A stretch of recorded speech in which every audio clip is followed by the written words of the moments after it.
Generally, 5 to 7-year-olds are very concrete thinkers. So their whole social being is going from this kind of inward, parallel play situation to then trying to play with someone. And what does that mean?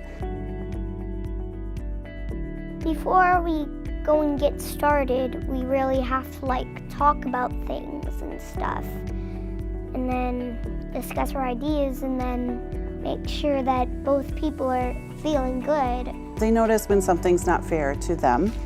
They notice if something doesn't feel right to them. So our job is to step beyond that and use experiences that they have had to help them develop empathy and compassion. At the start, it kind of feels like, oh, I want to do my idea. That person wanted to do theirs. What should we do?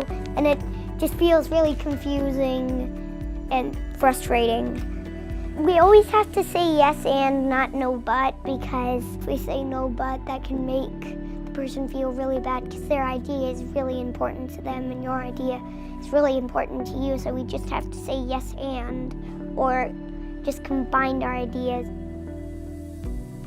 They love routines, they love predictability, and they also love permission for a lot of stuff. And what we know about kids is when it's something that is a routine and something they've had a lot of repetition in, if they need a lot of that adult guidance at the beginning, we can start slowly releasing them. They'll ask us, where do I put this when I'm done? Well, where do you think it goes? And kind of throwing it back at them, and they pick that right up. My child, she came in with a great sense of joy for learning that most children come with, and it continues to sustain. And I think most of it was the teachers encouraging that, inspiring them, inspiring the kids to think on their own rather than what to think, and just being, themselves. And the fact that there are multiple, ways to get to an answer, and there is no, standard way.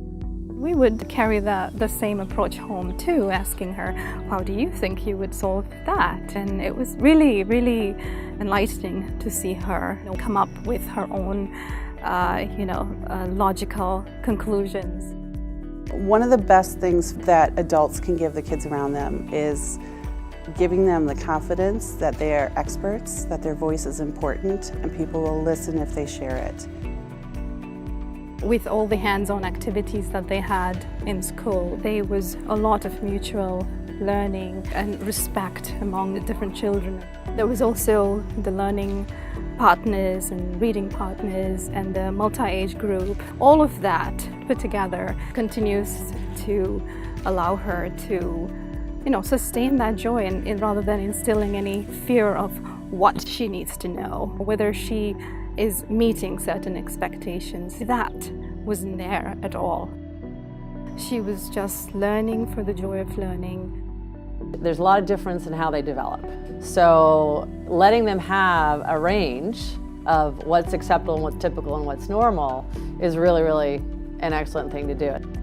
What I would tell parents of the kind of 5 to 7 range is that they should provide lots of opportunities for their children to explore the world through reading text. That could be going out and having different experiences.